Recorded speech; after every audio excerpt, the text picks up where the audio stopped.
Texture and Glasspads in the average FPS player's mind don't really go well together, but you'd be surprised at the improvements caused by the texture of the fastest Glasspads on the market. When first getting the Phantom on my desk, I could feel the texture difference between it and the Beast, but when first getting into the game with it, I couldn't exactly tell if the texture was helping all that much and making the speed more controllable for me.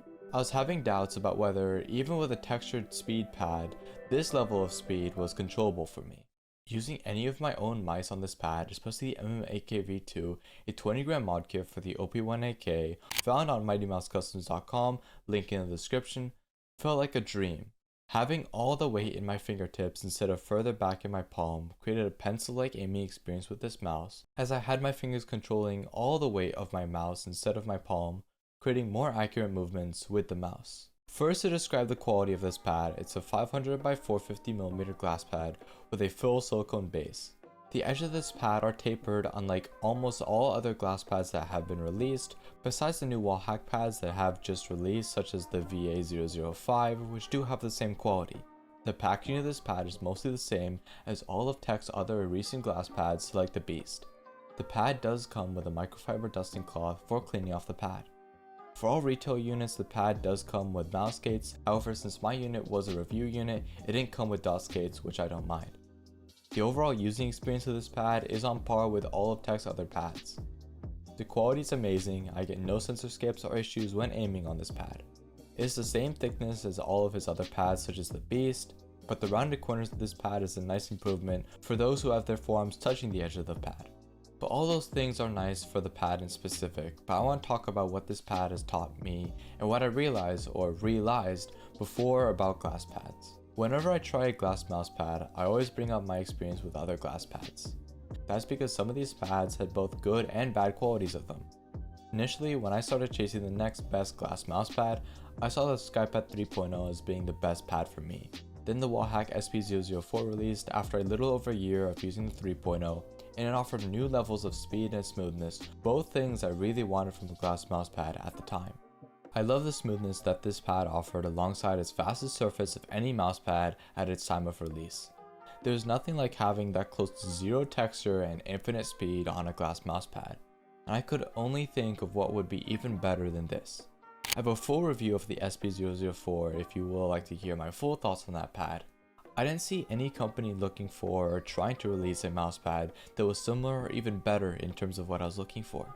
The only company other than Wallhack that were consistently releasing glass mousepads were Glassworks, but their pads were leaning towards the balanced or control aspects of glass pads and nothing as fast as the SP004 was. But I went from chasing the smoothest glass pads I could to actually enjoying the added texture.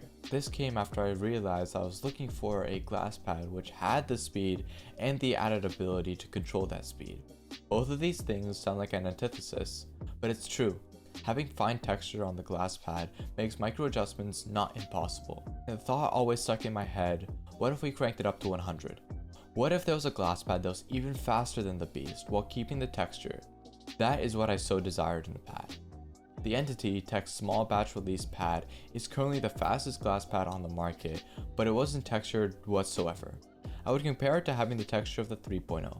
A full video on the Entity as well. In the video on the Entity, I did mention that the Phantom being a pad that I might greatly enjoy due to this texture. And exactly that. The Phantom is the Beast on steroids. The Phantom takes what the Beast brought to the table in terms of speed and texture and turns it up even more. The Phantom is comparable to the speed of the Entity, which I was so hesitant about when initially hearing about this pad, as I knew the Entity was too fast for me. But the advertisement of the increased texture from any other glass pad on the market for a combo of speed and texture was something I just could not pass up trying. I thought it would be perfect instantly like the Beast was, but in fact it wasn't. It took me some time to get comfortable with it. At first I couldn't tell if the texture was doing anything for me in terms of being able to control the speed of the pad. It felt like there was too much speed to control it. It felt like a slightly changed entity with the same unable to be consistent property. But after a few days of using the pad, I started to pay more attention to the texture and how my mouse felt using the pad. There was more texture than any other pad, and I learned how to use that texture properly. Instead of having zero tension in my arm and letting my wrist go fully loose when tracking a player, I started to change how much tension I'd use in the different parts of my arm, my wrist, and my fingers. I have to give credit to Viscos on her amazing video on tension management. I would definitely recommend it as a video to watch if you do struggle with the same things that I do. With proper tension management for me, I was now able to fully adjust to the pad and put to use that extra texture it provided. By having higher tension in my fingers, slight stability tension in my wrist, and very light tension in my arm for those larger movements, I could now feel the texture of the pad fully and be able to properly adjust to players' changes in direction. With this new technique, I could now fully use this pad. Am I as consistent on it as I am the beast? No, but that is a big improvement to how I initially was playing on this pad. Being able to detect the exact movements of the mouse while using a pad so fast gave me next level of control and accuracy. In Quake, which was my primary game I played once I started to learn how to manage tension on this pad, I was able to bump my accuracy from the low 40s to the high 40s. Using the speed of this pad, I was able to react to players changing direction faster, while the texture and added tension techniques caused me not to shake, jitter, or overflick as much as I did before.